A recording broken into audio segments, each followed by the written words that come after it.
పైగా ఇంకా ఆశ్చర్యకరమైన విషయం తెలుసా, మేము పాతిన రాళ్ళను, కొన్ని కోట్ల రాళ్ళను మేము పాతినాం. ఆ రాళ్ళను ఈ ప్రభుత్వము, చంద్రబాబు ప్రభుత్వము ఆ రాళ్ళ మీద ఉన్న వైఎస్ఆర్ జగనన్న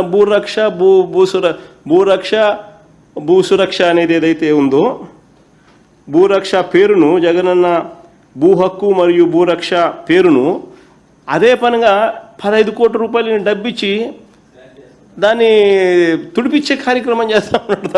దాన్ని మిషన్లు పెట్టి దాన్ని పేర్లను తీపిచ్చే కార్యక్రమం చేస్తూ ఉన్నాడు. అంటే ఎంత పనికిమాలిన పని చేస్తూ ఉన్నాడు. దానికి 15 కోట్ల డబ్బు రాష్ట్ర ప్రభుత్వం డబ్బులు ఖర్చు పెడతా ఉన్నాడు. ఈయన రాళ్ళు ఇవ్వాల్సింది పోయి ఇవ్వకపోగా ఆల్రెడీ చేసిన యూనిక్ రాళ్లను దాని మీద భూరక్ష భూ హక్కు అని చెప్పి రైతులకు సర్వే రాయి కింద దాన్ని పెట్టి దాన్ని చెక్కి దాన్ని కూడా పెట్టిన ఆ రాళ్లను తుడిపేస్తున్నాడు. అంటే ఇంకా భూరక్ష రాళ్ళు కాదు, భూ హక్కు రాళ్ళు కాదు అని చెప్పి చూపడానికి. సో దాంట్లో ఉన్న యూనిక్నెస్ను దగ్గరుండి ఈయన తుడిచేస్తున్నాడు, తీసేసే కార్యక్రమం చేస్తూ ఉన్నాడు. ఎంత పనికిమాలిన పని కాకపోతే ఇదేందండి? ఎవడన్నా బుద్ధునోడు చేస్తాడు. అది ఆ అంబేద్కర్ విగ్రహం దగ్గర కూడా అంతే. దాని మీద అంబేద్కర్ విగ్రహం నేనే స్టార్ట్ చేసిన, ఫౌండేషన్స్లోనే వేసిన, నేనే దాన్ని కమిషన్ చేసిన, కంప్లీట్ చేసిన.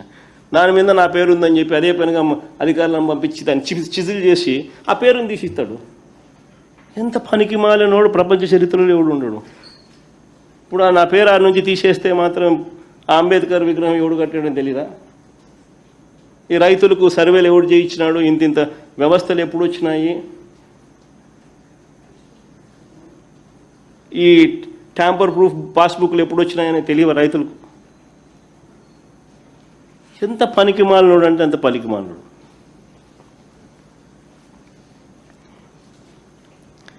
వయసు ఏమో 80 ఏళ్ళు.